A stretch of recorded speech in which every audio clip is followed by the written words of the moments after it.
ಕನ್ನಡ ಮಾತೃಭೂಮಿ ವಾರ್ತೆಗಳಿಗೆ ಸ್ವಾಗತ. ನಾನು ಸಂತೋಷಿ ಸರ್ಜೋಳ್ಕರ್. ಮೊದಲಿಗೆ ಹೆಡ್ಲೈನ್ಸ್.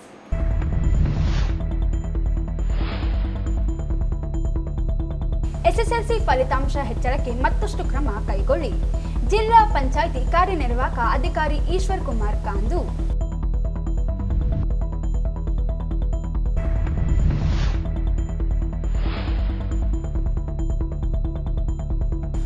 ಭಾರತ ಯುಕೆ ವ್ಯಾಪಾರ ಒಪ್ಪಂದ ವಿರೋಧಿಸಿ ಟ್ರಂಪ್ ಮೋದಿ ಪ್ರತಿಕೃತಿ ದಹಿಸಿ ಪ್ರತಿಭಟನೆ.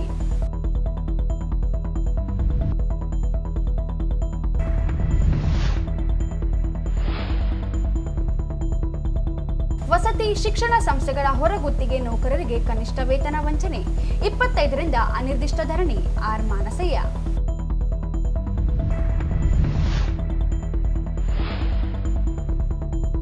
ನ್ಯಾಯಮೂರ್ತಿ ನಾಗಮೋಹನ್ ದಾಸ್ ಆಯೋಗ ವರದಿ ಜಾರಿಗೆ ಆಗ್ರಹಿಸಿ ಆಗಸ್ಟ್ 15ರಂದು ಉಸ್ತುವಾರಿ ಸಚಿವರಿಗೆ ಘೇರಾವ್. ನರಸಿಂಹಲು ಮರ್ಚಟಾಳ್.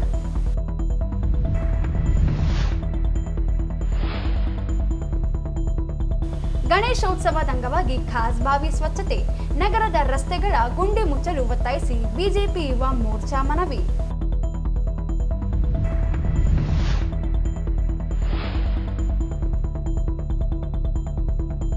ಪಾಲಿಕೆಯಿಂದ ತೆರಿಗೆ ವಸೂಲಿಗಾರರಿಗೆ ಸಮುದಾಯ ಪ್ರತಿನಿಧಿಗಳಿಗೆ ನೇಮಕಾತಿ ಪತ್ರ ವಿತರಣೆ.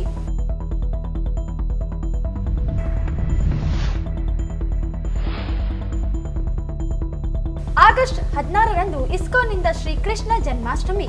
ವಿವಿಧ ಕಾರ್ಯಕ್ರಮ. ಸಾರಥಿ ಶ್ಯಾಮದಾಸ. ವಾರ್ತೆಗಳ ವಿವರ.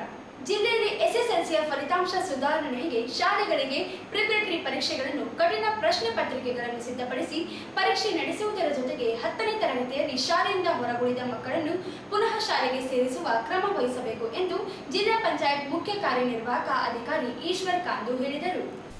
ಅವರಿಂದು ನಗರದ ಜಿಲ್ಲಾ ಪಂಚಾಯತ್ ಸಭಾಂಗಣದಲ್ಲಿ ಎಸ್ಎಸ್ಎಲ್ಸಿ ಪರೀಕ್ಷೆ ಸುಧಾರಣೆಗೆ ಹಮ್ಮಿಕೊಂಡ ಸಭೆಯಲ್ಲಿ ಶಿಕ್ಷಣ ಇಲಾಖೆಯ ಅಧಿಕಾರಿಗಳಿಗೆ ಸೂಚನೆ ನೀಡಿದರು.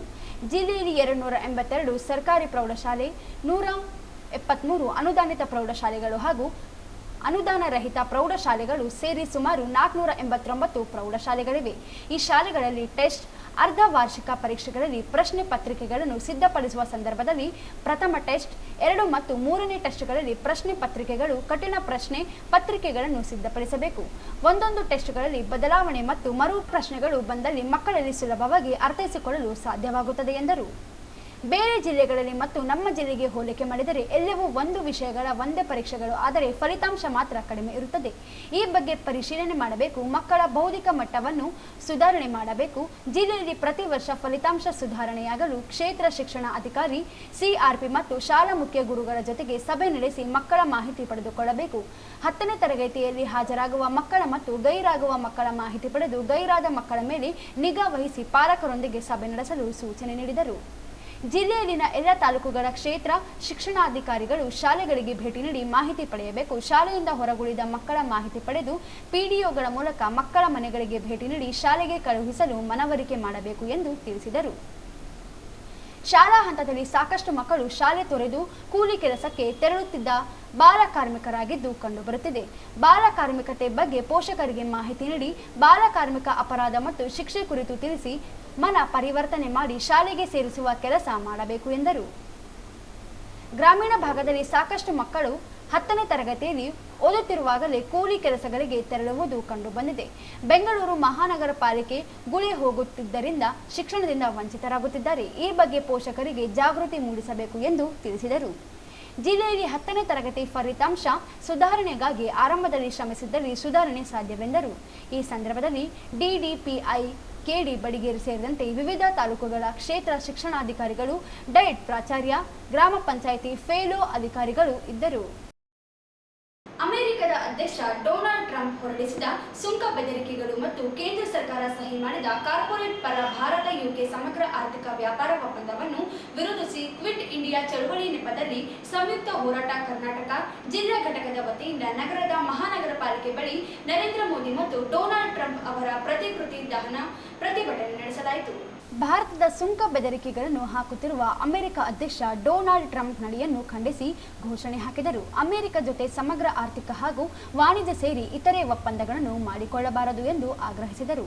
ಮುಕ್ತ ವ್ಯಾಪಾರಕ್ಕೆ ಅಮೆರಿಕ ವಿಧಿಸಿರುವ ಶೇಕಡ 25% ಆಮದು ಸುಂಕ, ಬ್ರಿಟನ್ ಜೊತೆಗಿನ ಸಮಗ್ರ ಆರ್ಥಿಕ ಹಾಗೂ ವಾಣಿಜ್ಯ ಒಪ್ಪಂದ, ಹೈನುಗಾರಿಕೆ, ತರಕಾರಿಗಳು ಮತ್ತು ಹಣ್ಣುಗಳು ಸೇರಿದಂತೆ ಸಂಸ್ಕರಿಸಿದ ಆಹಾರಗಳ ಅನುದಾನ ಹೆಚ್ಚಿಸುತ್ತದೆ. ಇದು ಭಾರತದಲ್ಲಿ ಆಹಾರ ಸಂಸ್ಕರಣೆಯಲ್ಲಿ ವಿದೇಶಿ ನೇರ ಹೂಡಿಕೆ ಹೆಚ್ಚಳಕ್ಕೆ ಕಾರಣವಾಗಿ ನಮ್ಮ ದೇಶದ ರೈತರುಗಳಿಗೆ ಮತ್ತು ಸಣ್ಣ ಕೃಷಿ ವ್ಯಾಪಾರ ಸಂಸ್ಥೆಗಳ ಗಣನೀಯವಾಗಿದೆ ಕಡಿಮೆ ಮಾಡುತ್ತದೆ. ಏಕಪಕ್ಷೀಯವಾಗಿ ಅಮೆರಿಕ ಭಾರತದ ಮೇಲೆ ವಿಧಿಸಿರುವ ಸುಂಕದ ವಿರುದ್ಧ ಆಕ್ರೋಶ ವ್ಯಕ್ತಪಡಿಸಿದರು.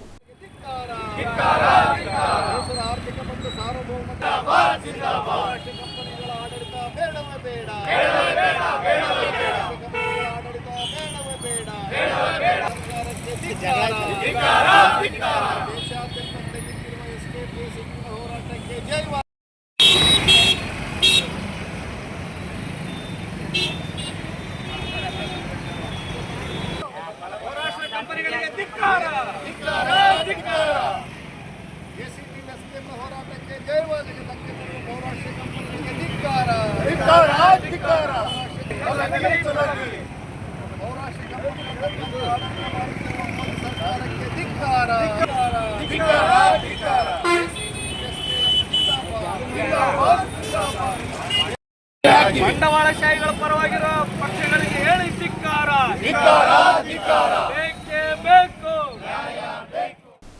ಶೇಕಡ 25% ಆಮದು ಸುಂಕವು ದೇಶದ ಸಾರ್ವಭೌಮತ್ವದ ಮೇಲಿನ ಗಂಭೀರ ಆಕ್ರಮಣವಾಗಿದೆ. ಇದನ್ನು ಕೇಂದ್ರ ಸರ್ಕಾರ ಪ್ರತಿಭಟಿಸಬೇಕಿದೆ. ದೇಶದ ಆಹಾರ ಭದ್ರತೆಗೆ ಗಂಭೀರವಾದ ಧಕ್ಕೆ ಉಂಟಾಗುತ್ತಿದ್ದು, ಎರಡು ನೀತಿಗಳು ಒಕ್ಕೂಟ ವ್ಯವಸ್ಥೆ ಮೇಲಿನ ಆಕ್ರಮಣವಾಗಿದೆ.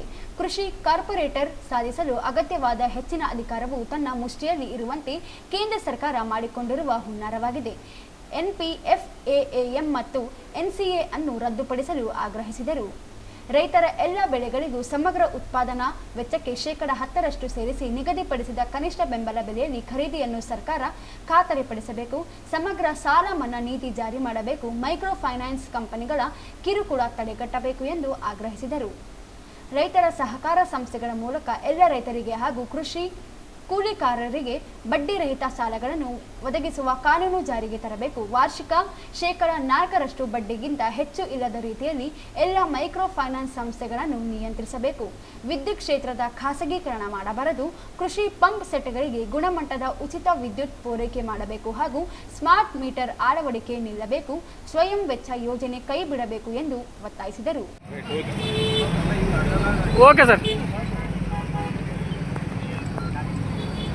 ರಾಷ್ಟ್ರಪತಿಗಳು ಜೊತೆ ಸಮಗ್ರ ಆರ್ಥಿಕ ಮತ್ತು ವಾಣಿಜ್ಯ ಒಪ್ಪಂದವಾಗಲಿ ಹಾಗೂ ಮುಕ್ತ ವ್ಯಾಪಾರ ಒಪ್ಪಂದವಾಗಲಿ ಮಾಡಿಕೊಳ್ಳಬಾರದು.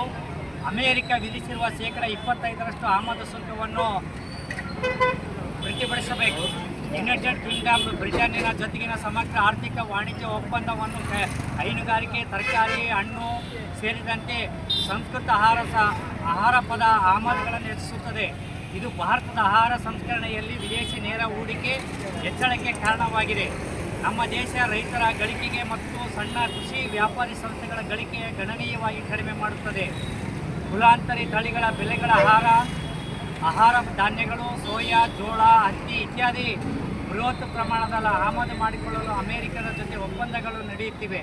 ಅಲ್ಲದೆ ಭಾರತದ ಆರ್ಥಿಕತೆ ಒಳಗೆ ಅನಿಯಂತ್ರಿತವಾಗಿ ಬಹುರಾಷ್ಟ್ರೀಯ ಕಂಪನಿಗಳ ಪ್ರವೇಶವನ್ನು ಉತ್ತೇಜಿಸಲಾಗುತ್ತದೆ. ಇದು ಕೂಡಲೇ ನಿಲ್ಲಬೇಕು. ಏಕಪಕ್ಷೀಯವಾಗಿ ಅಮೆರಿಕ ಭಾರತದ ಮೇಲೆ ವಿಧಿಸಿರುವ ಶೇಕಡ 25% ಆಮದು ಸುಂಕವು ನಮ್ಮ ದೇಶದ ಸಾರ್ವಭೌಮತ್ವದ ಮೇಲಿನ ಗಂಭೀರ ಆಕ್ರಮಣವಾಗಿದ್ದು, ಇದನ್ನು ಭಾರತ ಸರ್ಕಾರ ತೀವ್ರವಾಗಿ ಪ್ರತಿಭಟಿಸಬೇಕು. ನವೆಂಬರ್ 24ರಂದು ಕೇಂದ್ರ ಸರ್ಕಾರ ಈ ಸಂದರ್ಭದಲ್ಲಿ ವಿವಿಧ ಸಂಘಟನೆಗಳ ಮುಖಂಡರಾದ KG ವೀರೇಶ್, DS ಶರಣಬಸವ, ಜಿಂದಪ್ಪ ವಡ್ಲೂರ್, ಪ್ರಭಾಕರ್ ಪಾಟೀಲ್, ಬಸಲಿಂಗಪ್ಪ, ಹಿರೇನಗನೂರು, ಬೂದಯ್ಯ ಸ್ವಾಮಿ ಗಬ್ಬೂರ್, ರಂಗನಾಥ, ಅಸ್ಲಂ ಪಾಷಾ, ಆಂಜನೇಯ ಕುರುಬದೊಡ್ಡಿ, ಮಲ್ಲನಗೌಡ, ಆನಂದ್, ಮುದುಕಪ್ಪ ನಾಯಕ್, ಜಿಲಾನಿ ಪಾಷಾ, ಶ್ರೀನಿವಾಸ್ ಕಲವರದೊಡ್ಡಿ, ಮಹೇಶ್ ಚೀಕಲಪರ್ವಿ, ವೆಂಕಟೇಶ್ ಸ್ವಾಮಿ ಸೇರಿದಂತೆ ಅನೇಕರು ಇದ್ದರು.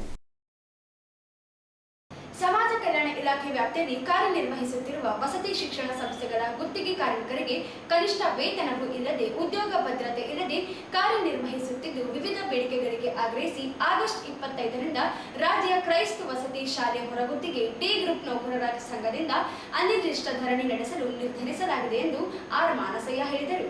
ಅವರಿಂದು ಮಾಧ್ಯಮಗೋಷ್ಠಿ ಉದ್ದೇಶಿಸಿ ಮಾತನಾಡಿ ಪರಿಶಿಷ್ಟ ಜಾತಿ, ಪರಿಶಿಷ್ಟ ಪಂಗಡ, ಹಿಂದುಳಿದ ವರ್ಗ ಹಾಗೂ ಅಲ್ಪಸಂಖ್ಯಾತರ ವಿದ್ಯಾರ್ಥಿಗಳಿಗೆ ಗುಣಮಟ್ಟ ಶಿಕ್ಷಣ ನೀಡಲು ನವೋದಯ ಮಾದರಿಯ ವಿಶೇಷ ಶಾಲೆಗಳನ್ನು ಪ್ರಾರಂಭಿಸಲಾಗಿದೆ. 2017ರಿಂದ ಇಲ್ಲಿಯವರೆಗೆ ವಸತಿ ಶಿಕ್ಷಣ ಸಂಸ್ಥೆಗಳ ಕಾರ್ಮಿಕರಿಗೆ ಕನಿಷ್ಠ ವೇತನವೂ ಪಾವತಿ ಮಾಡುತ್ತಿಲ್ಲ. ಹೊರಗುತ್ತಿಗೆ ಏಜೆನ್ಸಿಗಳು ಸಕಾಲಕ್ಕೂ ವೇತನವೂ ಪಾವತಿಸುತ್ತಿಲ್ಲ. ವಾರದ ರಜೆ, ರಾಷ್ಟ್ರೀಯ ಹಬ್ಬದ ರಜೆಯೂ ಇಲ್ಲದೆ ಘೋಷಣೆ ಮಾಡಲಾಗುತ್ತಿದೆ. ಕಾರ್ಮಿಕ ಕಾಯ್ದೆಗಳನ್ನು ಸರ್ಕಾರವೇ ಉಲ್ಲಂಘಿಸುತ್ತಿದೆ ಎಂದು ಆರೋಪಿಸಿದರು. ಕರ್ನಾಟಕ ರಾಜ್ಯದಲ್ಲಿ 1999ರಿಂದ ಒಂದು ಹೊಸ ಶೈಕ್ಷಣಿಕ ಕಾರ್ಯಕ್ರಮವನ್ನು ರಾಜ್ಯ ಸರ್ಕಾರ ಲಾಂಚ್ ಮಾಡಿತು. ಅದು ಸಮಾಜ ಕಲ್ಯಾಣ ಇಲಾಖೆಯಿಂದ. ಅದರ ಉದ್ದೇಶ ಏನಂದರೆ ಪರಿಶಿಷ್ಟ ಜಾತಿ, ಪರಿಶಿಷ್ಟ ಪಂಗಡ, ಇತರೆ ಹಿಂದುಳಿದ ವರ್ಗಗಳ ಮತ್ತು ಧಾರ್ಮಿಕ ಅಲ್ಪಸಂಖ್ಯಾತ ವರ್ಗಗಳ ಮಕ್ಕಳಿಗೆ ಗುಣಮಟ್ಟದ ಶಿಕ್ಷಣವನ್ನು ಕೊಡುವಂಥ ಉದ್ದೇಶ. ಅದಕ್ಕಾಗಿ ಡಾಕ್ಟರ್ ಅಂಬೇಡ್ಕರ್, ಏಕಲವ್ಯ, ಕಿತ್ತೂರು ಚೆನ್ನಮ್ಮ, ಮೊರಾರ್ಜಿ ದೇಸಾಯಿ, ಆಮೇಲೆ ಇಂದಿರಾ ಗಾಂಧಿ, ಹೀಗೆ ರಾಜ್ಯದಾದ್ಯಂತ 821 ಮಾದರಿ ವಸತಿ ಶಾಲೆಗಳನ್ನು ತೆರೆದರು. 821 ಮಾದರಿ ವಸತಿ ಶಾಲೆಗಳನ್ನು ತೆರೆದರು. ಇವು ಸ್ಪೆಷಲ್ ಸ್ಕೂಲ್ಗಳು. ಮೊದಲೇ ನವೋದಯ ಅಂತ ಏನು ಮಾಡಿದ್ದಲ್ಲ ಅದೇ ಸ್ಟ್ಯಾಂಡರ್ಡ್ ಆಗಿದ್ದಂಥ ಸ್ಕೂಲ್ಗಳು. SC/ST, OBC ಮತ್ತು ಮೈನಾರಿಟಿ ಕ್ವಾಲಿಟಿ ಎಜುಕೇಷನ್ ಸಲುವಾಗಿ ಇದು ಒಂದು ವಿಷಯ. ಜೊತೆಗೆ ಪ್ರತಿ ವರ್ಷ 2,01,000 ವಿದ್ಯಾರ್ಥಿಗಳನ್ನು ನಿರ್ವಹಿಸಬೇಕು. ಸಣ್ಣ ಸಂಖ್ಯೆನ ಈ ಮಾದರಿ ಶಾಲೆಯಲ್ಲಿ ಓದುವಂಥವ್ರ ಸಂಖ್ಯೆ ಪ್ರತಿ ವರ್ಷ ಸಂಖ್ಯೆ 2,01,000. ಈಗ ಸಂಖ್ಯೆ ಜಾಸ್ತಿ ಆಗಿದೆ. ಯಾವಾಗ ವಸತಿ ಶಾಲೆ ಅಂದಾಗ ರೆಸಿಡೆನ್ಷಿಯಲ್ ಸ್ಕೂಲ್ಸ್ ಅಂದಾಗ ಕಾನ್ಸೆಪ್ಟು ಪ್ರತಿಯೊಂದು ರೆಸಿಡೆನ್ಷಿಯಲ್ ಸ್ಕೂಲ್ಗೆ ಸಿಬ್ಬಂದಿ ಬೇಕು. ಒಂದೇ ಒಂದು ಸಿಬ್ಬಂದಿಯನ್ನು ಪರ್ಮನೆಂಟ್ ಆಗಿ ಅಪಾಯಿಂಟ್ ಮಾಡ್ತಾ ಇದ್ದಾರೆ. 821 ಶಾಲೆಗಳು ತರಬೇಕು. ಮೊದಲೇ ಪಾಯಿಂಟ್ ಅಂದರೆ 99ರಿಂದ ಇಲ್ಲಿವರೆಗೆ ಹೊಸ ಅಪಾಯಿಂಟ್ಮೆಂಟ್ಸ್ ಇಲ್ಲ. ಅಲ್ಲಿಂದ ಇಲ್ಲಿವರೆಗೆ ಆ್ಯಕ್ಚುಲಿ ಗುತ್ತಿಗೆ ಆಧಾರದ ಮೇಲೆ ಅಡುಗೆಯವರು, ಅಡುಗೆ ಸಹಾಯಕರು, ಕಾವಲರು ಹಾಗೂ ಸ್ವಚ್ಛತಾ ಸಿಬ್ಬಂದಿ ಊಟ ಮಾಡಿ. ಮತ್ತು ಈಗಾಗಲೇ ಎಲ್ಲ ಜಿಲ್ಲೆಯಲ್ಲಿ ಇದು ಜಾರಿಯಿದೆ. ನಮ್ಮಲ್ಲಿ ಆ್ಯಕ್ಚುಲಿ ಟೋಟಲ್ 350 ಎಷ್ಟು ಸಿಬ್ಬಂದಿ ಕೆಲಸ ಮಾಡ್ತಾರೆ. ರಾಜ್ಯದಲ್ಲಿ ಭಾಳ ದೊಡ್ಡ ಸಂಖ್ಯೆ. 1999ರಿಂದ ವಸತಿ ಸಹಿತ ಶಾಲೆಗಳಲ್ಲಿ ಕಾರ್ಯನಿರ್ವಹಿಸುತ್ತಿರುವ ಅಡುಗೆ ಸಿಬ್ಬಂದಿಗಳೇ ಸ್ವಚ್ಛತೆ, ಕಾವಲು ಸೇವೆ ಒದಗಿಸುತ್ತಾ ಬಂದಿದ್ದಾರೆ. ರಾಜ್ಯದಲ್ಲಿ 821 ವಸತಿ ಶಾಲೆಗಳಿವೆ. ಇತ್ತೀಚೆಗೆ ಹೈಕೋರ್ಟ್ ತೀರ್ಪು ನೀಡಿ ಅಕುಶಲ ಕಾರ್ಮಿಕರಿಗೆ 19,390 ರೂಪಾಯಿ, ಕುಶಲ ಕಾರ್ಮಿಕರಿಗೆ 34,000 ರೂಪಾಯಿ ಮಾಸಿಕ ವೇತನ ನೀಡಬೇಕೆಂದು ಆದೇಶ ನೀಡಿದೆ. ಆದರೆ 11,300ರಿಂದ 13,300ರವರೆಗೆ ವೇತನ ನೀಡಲಾಗುತ್ತಿದೆ. ನ್ಯಾಯಾಲಯ ಆದೇಶಗಳು ಸಹ ಗೌರವಿಸುತ್ತಿಲ್ಲ. ಒಂದು ವಸತಿ ಶಾಲೆಗೆ 11 ಸಿಬ್ಬಂದಿಗಳನ್ನು ನೀಡಲಾಗಿದೆ. 250 ಜನ ಒಂದು ಶಾಲೆಯಲ್ಲಿ ವಿದ್ಯಾರ್ಥಿಗಳಿದ್ದು ಎಲ್ಲ ಮಕ್ಕಳಿಗೆ ರೊಟ್ಟಿ ಮಾಡಲು ಸಾಧ್ಯವೇ ಆಗುವುದಿಲ್ಲ. ಅವೈಜ್ಞಾನಿಕವಾಗಿ ಸಿಬ್ಬಂದಿಗಳನ್ನು ಗುತ್ತಿಗೆ ಮೂಲಕ ನೇಮಿಸಿಕೊಂಡು ಕಾರ್ಮಿಕ ಕಾಯ್ದೆಗಳನ್ನು ಉಲ್ಲಂಘಿಸಿ ಸೇವೆ ಪಡೆಯಲಾಗುತ್ತಿದೆ. ಗುತ್ತಿಗೆ ಏಜೆನ್ಸಿಗಳು ಕಾರ್ಮಿಕರಿಗೆ ಅನ್ಯಾಯ ಮಾಡುತ್ತಿದ್ದರೂ ಸಚಿವರು, ಶಾಸಕರುಗಳ ಮೌನ ಅನೇಕ ಅನುಮಾನಗಳಿಗೆ ಕಾರಣವಾಗಿದೆ. ಜಿಲ್ಲೆಯಲ್ಲಿ ಉಸ್ತುವಾರಿ ಸಚಿವರು ಸೇರಿ 2 ಸಚಿವರುಗಳಿದ್ದಾರೆ. ಅವರಲ್ಲಿಯೇ ಪೈಪೋಟಿ ನಡೆಯುತ್ತಿದೆ. ಕಾರ್ಮಿಕರ ಮಾಸಿಕ ವೇತನದಲ್ಲಿ ಕಡಿತಗೊಳಿಸುತ್ತಿರುವ ಲಕ್ಷಾಂತರ ಹಣ ಯಾರ ಜೇಬಿಗೆ ಸೇರುತ್ತಿದೆ ಎಂಬುದು ಗೊತ್ತಿಲ್ಲ. ನಿಷೇಧಿತ ಹೊರಗುತ್ತಿಗೆ ಪದ್ಧತಿಯನ್ನು ಸರ್ಕಾರವೇ ಘೋಷಣೆ ಮಾಡುತ್ತಾ ಎಲ್ಲ ಹೊರಗುತ್ತಿಗೆ ನೌಕರರ ವೇತನದಲ್ಲಿಯೂ ಕಡಿತಗೊಳಿಸುತ್ತಿರುವ ನಡೆಯುತ್ತಿದೆ. ಸಚಿವರು, ಶಾಸಕರ ಪ್ರಭಾವ ಇಲ್ಲದೆ ಇಷ್ಟೊಂದು ಅಕ್ರಮ ನಡೆಯಲು ಸಾಧ್ಯವಿಲ್ಲ ಎಂದರು. ವಸತಿ ಶಾಲೆಗಳ ಪ್ರಾಂಶುಪಾಲರು, ವಾರ್ಡನ್ಗಳ ಕಿರುಕುಳದಿಂದ ಹೊರಗುತ್ತಿಗೆ ನೌಕರರ ಇನ್ನಿಲ್ಲದ ಸಂಕಷ್ಟ ಎದುರಿಸುತ್ತಿದ್ದಾರೆ.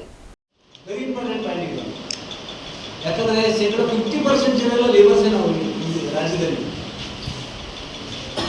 ಸೊ ಏನು ಡೈರೆಕ್ಷನ್ ಕೊಟ್ಟಿದ್ದಾರೆ ಕರ್ನಾಟಕದಲ್ಲಿ ದಿನಗೂಲಿ ಕನಿಷ್ಠ 19,000 ಚಿಲ್ಲರ 19,347 ರೂಪಾಯಿ ಕನಿಷ್ಠ ಇದೆ. ಆಮೇಲೆ ಇದು ಈವನ್ ಅನ್ಸ್ಕಿಲ್ಡ್ಗೆ, ಅಕುಶಲ ಅನ್ಸ್ಕಿಲ್ಡ್ಗೆ 19,000 ಚಿಲ್ಲರೆ. ಕುಶಲ ಅಂದ್ರೆ ಸ್ಕಿಲ್ಡ್ ಇದ್ರೆ ಆಕ್ಚುಲಿ 34,000 ಇದು ಮ್ಯಾಂಡೇಟರಿ ಅಂತ ಕರ್ನಾಟಕ ಹೈಕೋರ್ಟ್ ಇದೆ. ಕರ್ನಾಟಕ ಹೈಕೋರ್ಟ್ ತೀರ್ಪಿಗೆ ಮಾನ್ಯತೆ ರಾಜ್ಯದಲ್ಲಿ ಮಾತಿಗೆ ನ್ಯಾಯಾಲಯಗಳು, ತೀರ್ಪುಗಳು, ಸಂವಿಧಾನ ಅಂತ ಮಾತಾಡೋ ಸರ್ಕಾರ ಕಾನೂನಿಗೂ ಗೌರವ ಇಲ್ಲ, ತಮ್ಮ ಸುತ್ತೋಲೆಗಳಿಗೆ ಗೌರವ ಇಲ್ಲ, ಹೈಕೋರ್ಟ್ ತೀರ್ಪುಗಳಿಗೆ ಗೌರವ ಇಲ್ಲ. ಅದಕ್ಕೆ ಇಡೀ ಮುರಾರ್ಜಿ ವಸತಿ ಶಾಲೆ, ಏಕಲವ್ಯ ವಸತಿ ಶಾಲೆ, ಯಾವ್ಯಾವ ಮಂತ್ರಿ ಶಾಸಕರು ಇದೆಲ್ಲ ಮಾಡಿಸಿದಾರೋ, SC/ST ಗಳಿಗೆ ಅಂಬೇಡ್ಕರ್ ವಸತಿ ಶಾಲೆ, ಕಿತ್ತೂರು ಚೆನ್ನಮ್ಮ ವಸತಿ ಶಾಲೆ, ಇವುಗಳಿಂದ ಹೋರಾಟಿದೆ ಕರ್ನಾಟಕದಲ್ಲಿ. ಇಲ್ಲಿ ದುಡಿಯುವಂತ 16,000 ಜನ ಕಾರ್ಮಿಕರಿಗೆ ಇವತ್ತು ಕೊಡ್ತಿರೋ ಸಂಬಳ ಖಾಲಿ ಕನಿಷ್ಠ 11,000 ಚಿಲ್ಲರ ಇಂದ 13,500. ಜೂನ್ 1ರಲ್ಲಿ ಅದೇ, 2ರಲ್ಲಿ ಅದೇ, 3ರಲ್ಲಿ ಅದೇ. 2017ರಿಂದ 2025ರವರೆಗೆ ಅರಿಯರ್ಸ್ ಬರಬೇಕಾಗಿದೆ. ಎಲ್ಲಿದ್ದವರೆಗೆ ಕೇಸ್ ರಿಜಿಸ್ಟರ್ ಮಾಡಿಲ್ಲ. ಕಾರ್ಮಿಕ ಇಲಾಖೆ ಆಕ್ಚುಲಿ ತಪಾಸಣೆ ಮಾಡೋದು. ಮಿನಿಮಮ್ ವೇಜಸ್ ಆಕ್ಟ್ ಕರ್ನಾಟಕದಲ್ಲಿ ಜಾರಿಯಲ್ಲಿ ಇದೆಯೋ ಇಲ್ಲ, ಕಾರ್ಮಿಕ ಇಲಾಖೆ ಆಕ್ಚುಲಿ ತಪಾಸಣೆ ಮಾಡ್ತಿಲ್ಲ. ಕಾರ್ಮಿಕ ಮಂತ್ರಿಗಳು ಭಾರಿ ಭಾಷಣ ಮಾಡ್ತಾರೆ, ಇದರ ತಪಾಸಣೆ ಇಲ್ಲ. They are openly violating minimum wages act 1948 and Payment of Wages Act 1939 and their circular. Total ಕಾರ್ಮಿಕ ವರ್ಗ, ಗುತ್ತಿಗೆ ಕಾರ್ಮಿಕರು, ವಿಶೇಷವಾಗಿ ಹೊರಗುತ್ತಿಗೆ ಕಾರ್ಮಿಕರಿಗೆ ರಾಜ್ಯದಲ್ಲಿ ಆದಷ್ಟು ಅನ್ಯಾಯ ಯಾವ ಕ್ಷೇತ್ರದಲ್ಲಿ ಆಗ್ತಿಲ್ಲ. ಅದಕ್ಕೆ ನಮ್ಗೆ ಅರಿಯರ್ಸ್ ಬೇಕು ಅನ್ನೋ ಬೇಡಿಕೆ ನಮ್ಮಲ್ಲಿದೆ. ಆಲ್ಕೋಡ ಶಾಲೆಯಲ್ಲಿ ಶಿವರಾಜ್ ಎಂಬುವವರನ್ನು ಅನಗತ್ಯವಾಗಿ ಸೇವೆಯಿಂದ ವಜಾಗೊಳಿಸಲಾಗಿದೆ. ಕೊತ್ತದೊಡ್ಡಿ ಶಾಲೆಯಲ್ಲಿ 4 ಜನರನ್ನು ತೆಗೆದುಹಾಕಲಾಗಿದೆ. ಪ್ರಶ್ನಿಸುವವರನ್ನು ಸೇವೆಯಿಂದ ತೆಗೆದು ಶೋಷಣೆ ಮಾಡಲಾಗುತ್ತಿದೆ. ಕೂಡಲೇ ಜಿಲ್ಲಾಧಿಕಾರಿಗಳು ಮತ್ತು ಜಿಲ್ಲಾ ಪಂಚಾಯಿತಿ ಮುಖ್ಯ ಕಾರ್ಯನಿರ್ವಾಹಕ ಅಧಿಕಾರಿಗಳು ಮಧ್ಯ ಪ್ರವೇಶಿಸಿ ಕಾರ್ಮಿಕರಿಗೆ ಕನಿಷ್ಠ ವೇತನ ಒದಗಿಸಲು ಮುಂದಾಗಬೇಕು. 25ರಿಂದ ಜಿಲ್ಲಾ ಪಂಚಾಯಿತಿ ಕಚೇರಿ ಮುಂದೆ ಅನಿರ್ದಿಷ್ಟ ಧರಣಿ ನಡೆಯಲಿದ್ದು ಎಲ್ಲ ಹೊರಗುತ್ತಿಗೆ ನೌಕರರು ಭಾಗವಹಿಸುವಂತೆ ಮನವಿ ಮಾಡಿದರು. ಈ ಸಂದರ್ಭದಲ್ಲಿ TUCI ರಾಜ್ಯಾಧ್ಯಕ್ಷ MD ಅಮೀರ್ ಅಲಿ, ರಾಜ್ಯ ಉಪಾಧ್ಯಕ್ಷ ರಂಗನಾಥ್, ಹುಸೇನಪ್ಪ, ಲಾಳೆ ಸಾಬ್, ಲತಾ ಹನುಮಂತ, ಶಿವರಾಜ್ ಇದ್ದರು. ಪರಿಶಿಷ್ಟ ಜಾತಿಗಳ ಒಳ ಮೀಸಲು ವರ್ಗೀಕರಣಕ್ಕೆ ನ್ಯಾಯಮೂರ್ತಿ ನಾಗಮೋಹನ್ ದಾಸ್ ನೇತೃತ್ವ ಆಯೋಗ ನೀಡಿರುವ ವರದಿಯನ್ನು ಅಂಗೀಕರಿಸಿ ಜಾರಿಗೊಳಿಸಲು ಆಗ್ರಹಿಸಿ ಆಗಸ್ಟ್ 15ರಂದು ಉಸ್ತುವಾರಿ ಸಚಿವರಿಗೆ ಘೇರಾವ್ ಮಾಡಲಾಗುತ್ತದೆ ಎಂದು ಸಾಮಾಜಿಕ ನ್ಯಾಯಕ್ಕಾಗಿ ಪರಿಶಿಷ್ಟ ಒಳ ಮೀಸಲಾತಿ ಜಾರಿ ಹೋರಾಟ ಸಮಿತಿ ಜಿಲ್ಲಾಧ್ಯಕ್ಷ G. ನರಸಿಂಹಲು ಮರ್ಚಟಾಳ ಹೇಳಿದರು. ಅವರಿಂದು ಮಾಧ್ಯಮಗೋಷ್ಠಿ ಉದ್ದೇಶಿಸಿ ಮಾತನಾಡಿ, ಪರಿಶಿಷ್ಟ ಜಾತಿಗಳ ಒಳ ಮೀಸಲಾತಿ ಕುರಿತು ಸುಪ್ರೀಂ ಕೋರ್ಟ್ ಆದೇಶದ ಮೇಲೆ ರಾಜ್ಯ ಸರ್ಕಾರ ನ್ಯಾಯಮೂರ್ತಿ ನಾಗಮೋಹನ್ ದಾಸ್ ಆಯೋಗ ರಚಿಸಿತ್ತು. ಆಯೋಗ ಆಗಸ್ಟ್ 7ರಂದು ಸಚಿವ ಸಂಪುಟದಲ್ಲಿ ಸ್ವೀಕರಿಸಿದೆ. ಆಗಸ್ಟ್ 16ರವರೆಗೆ ವಿಶೇಷ ಸಚಿವ ಸಂಪುಟ ಚರ್ಚಿಸುವುದಾಗಿ ಸರ್ಕಾರ ಹೇಳಿದೆ. ಬೆಂಗಳೂರಿನಲ್ಲಿ ಆಗಸ್ಟ್ 11ರಿಂದ ಅನಿರ್ದಿಷ್ಟ ಧರಣಿ ಪ್ರಾರಂಭವಾಗಿದೆ. ಕೂಡಲೇ ಆಯೋಗ ವರದಿ ಜಾರಿಗೆ ಸರ್ಕಾರ ತೀರ್ಮಾನ ಪ್ರಕಟಿಸಬೇಕೆಂದು ಆಗ್ರಹಿಸಿ ಸಚಿವರಿಗೆ ಘೇರಾವ್ ಮಾಡಲಾಗುತ್ತದೆ ಎಂದರು. ಘೇರಾವ್ ಮುಖಾಂತರ ಸಚಿವ ಸಂಪುಟದಲ್ಲಿ 16ಕ್ಕೆ ನೀವು ಧ್ವನಿ ಎತ್ತಬೇಕು ಅಂತೇಳಿ ನಾವು ಈ ಮೂಲಕ ಪತ್ರಿಕಾಗೋಷ್ಠಿಯಲ್ಲಿ ಈ ಸಂದರ್ಭದಲ್ಲಿ ಆಂಜನೇಯ ಉಟ್ಕೂರ್, ಆಂಜನೇಯ ಕುರುಬದೊಡ್ಡಿ, ಪ್ರಭುರಾಜ್ ಮರ್ಚಟಾಳ್, ತಾಯಪ್ಪ ಗದಾರ್, ಕೃಷ್ಣ ಹರಿಜನವಾಡ ಇದ್ದರು. ಗಣೇಶೋತ್ಸವದ ವಿಸರ್ಜನೆಯ ಸಂದರ್ಭದಲ್ಲಿ ಖಾಸ್ ಬಾವಿಯ ಸ್ವಚ್ಛತೆ ಮತ್ತು ಪವಿತ್ರತೆಯನ್ನು ಕಾಪಾಡುವಂತೆ ಹಾಗೂ ರಸ್ತೆಗಳ ಗುಂಡಿ ಮುಚ್ಚಲು ಹಾಗೂ ಉತ್ಸವಕ್ಕೆ ಸಂಬಂಧಿಸಿ ಪರವಾನಗಿ ಪ್ರಕ್ರಿಯೆ ಸರಳಗೊಳಿಸಲು ಕ್ರಮ ಕೈಗೊಳ್ಳುವಂತೆ ಮಹಾನಗರ ಪಾಲಿಕೆ ಆಯುಕ್ತರಿಗೆ ಜಿಲ್ಲಾ ಬಿಜೆಪಿ ವತಿಯಿಂದ ಮನವಿ ಸಲ್ಲಿಸಲಾಯಿತು. ಈ ಸಂದರ್ಭದಲ್ಲಿ ಜಿಲ್ಲಾ ಪ್ರಧಾನ ಕಾರ್ಯದರ್ಶಿ ರವೀಂದ್ರ ಜರದಾರ್, ಶಂಕರ್ ರೆಡ್ಡಿ, ಯುವ ಮೋರ್ಚಾ ಅಧ್ಯಕ್ಷ ವಿನಾಯಕ್ ರಾವ್, ನಗರ ಅಧ್ಯಕ್ಷ ರಾಘವೇಂದ್ರ ಉಟ್ಕೂರ್, ಮುಖಂಡರಾದ ಕಡಗೋಲ್ ಆಂಜನೇಯ, ವೈ ಗೋಪಾಲ್ ರೆಡ್ಡಿ, ಪಾಲಿಕೆ ಸದಸ್ಯ ಶಶಿರಾಜ್, ನಾಗರಾಜ್, ಮಹೇಂದ್ರ ರೆಡ್ಡಿ, ರಾಮು ಕಡಗೋಲ್, ವಿಜಯ್ ಕುಮಾರ್ ಸಜ್ಜನ್, ರಾಕೇಶ್ ಬಂಕ, ಸಿದ್ದರಾಮ ಸೂರ್ಯವಂಶಿ, ಶ್ರೀಕಾಂತ್ ಪಟ್ಟಿ, ತೇಜಸ್, ವೆಂಕಟೇಶ್ ಉಪ್ಪಾರ್, ಕಡಗೋಡ್ ರೋಹಿತ್, ವಿಜಯ್ ರಾಜ್ ಪಿ, ಆಂಜನೇಯ, ರಾಹುಲ್ ರಾಜ್, ವೀರೇಶ್ ಗೋಡ್, ಅನಿಲ್ ಕುಮಾರ್ ಕೋರಿ ಶೆಟ್ಟಿ, ಧನಂಜಯ, ಸಂತೋಷ್ ಎಲ್ಲೂರ್, ಶ್ರವಣ್ ಕುಮಾರ್, ವಿಶ್ವನಾಥ್ ನೆಲಹಾಳ, ನರೇಶ್ ಕುಮಾರ್ ಉಪಸ್ಥಿತರಿದ್ದರು.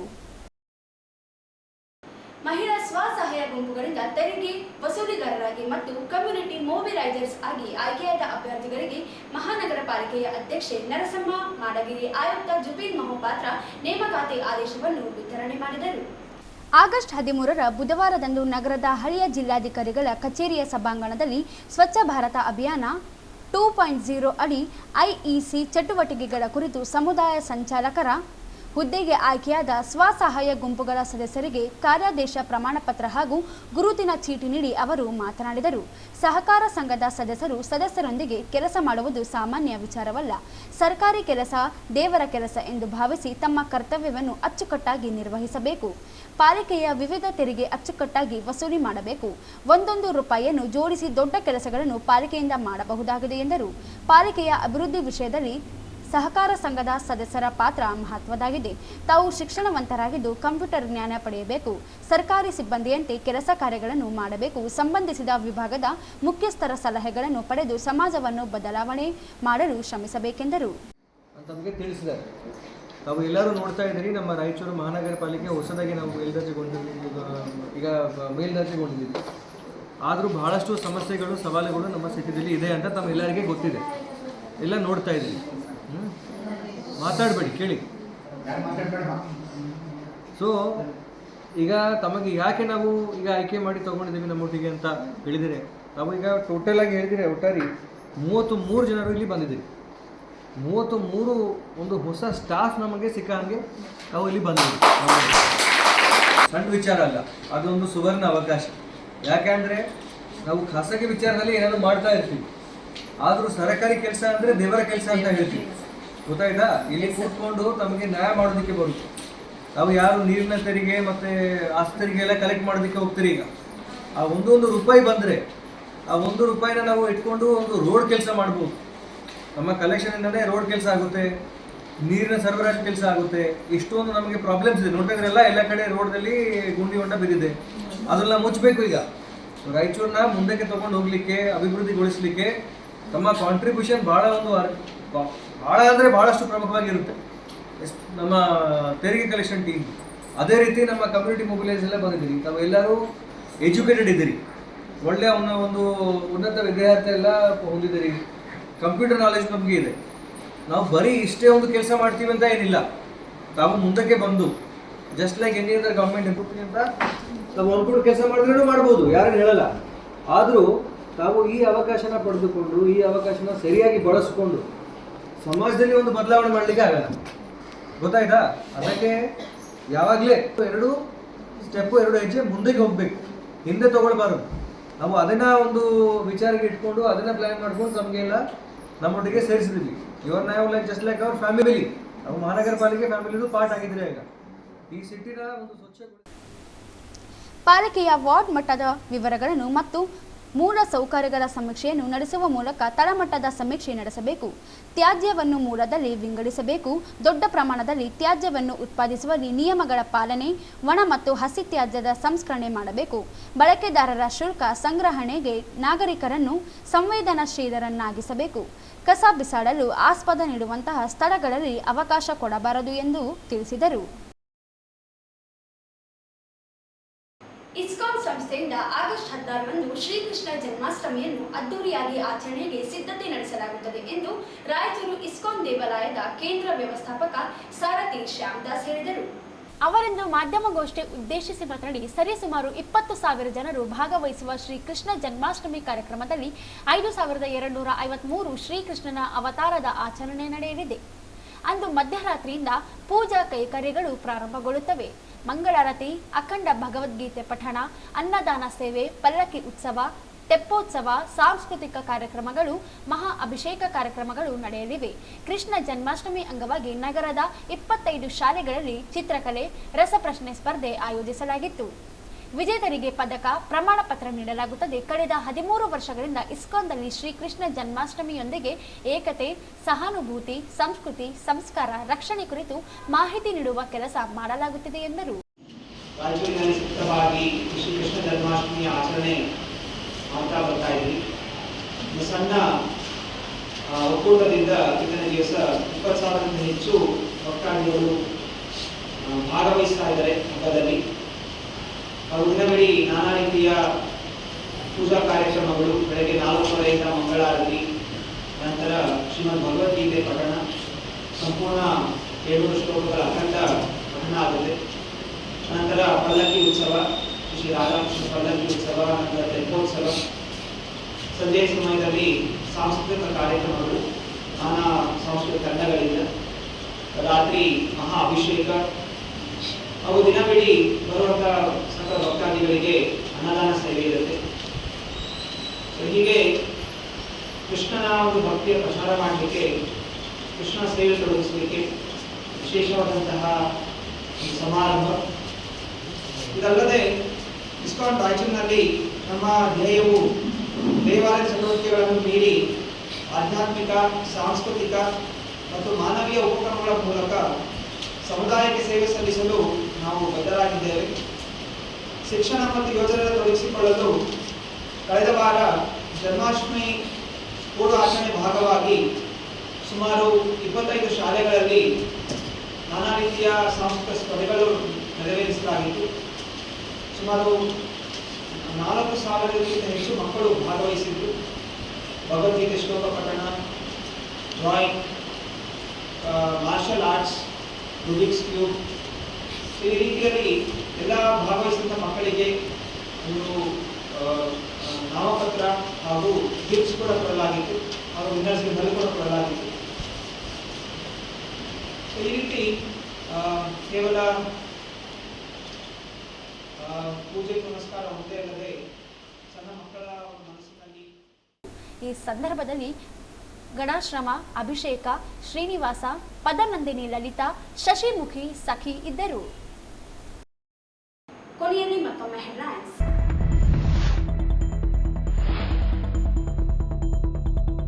ಎಸ್ಎಸ್ಎಲ್ಸಿ ಫಲಿತಾಂಶ ಹೆಚ್ಚಳಕ್ಕೆ ಮತ್ತಷ್ಟು ಕ್ರಮ ಕೈಗೊಳ್ಳಿ. ಜಿಲ್ಲಾ ಪಂಚಾಯಿತಿ ಕಾರ್ಯನಿರ್ವಾಹಕ ಅಧಿಕಾರಿ ಈಶ್ವರ್ ಕುಮಾರ್ ಕಾಂದು.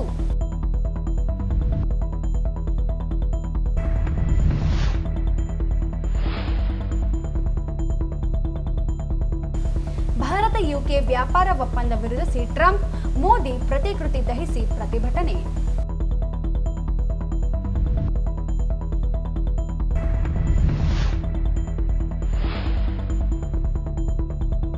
ವಸತಿ ಶಿಕ್ಷಣ ಸಂಸ್ಥೆಗಳ ಹೊರಗುತ್ತಿಗೆ ನೌಕರರಿಗೆ ಕನಿಷ್ಠ ವೇತನ ವಂಚನೆ, 25ರಿಂದ ಅನಿರ್ದಿಷ್ಟ ಧರಣಿ.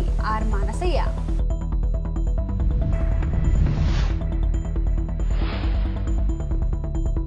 ನ್ಯಾಯಮೂರ್ತಿ ನಾಗಮೋಹನ್ ದಾಸ್ ಆಯೋಗ ವರದಿ ಜಾರಿಗೆ ಆಗ್ರಹಿಸಿ ಆಗಸ್ಟ್ 15ರಂದು ಉಸ್ತುವಾರಿ ಸಚಿವರಿಗೆ ಘೇರಾವ್. ನರಸಿಂಹಲು ಮರ್ಚಟಾಳ್.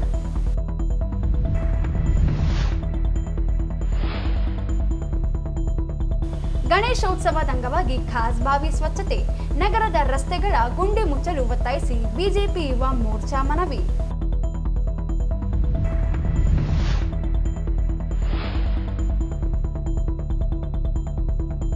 ಪಾಲಿಕೆಯಿಂದ ತೆರಿಗೆ ವಸೂಲಿಗಾರರಿಗೆ ಸಮುದಾಯ ಪ್ರತಿನಿಧಿಗಳಿಗೆ ನೇಮಕಾತಿ ಪತ್ರ ವಿತರಣೆ.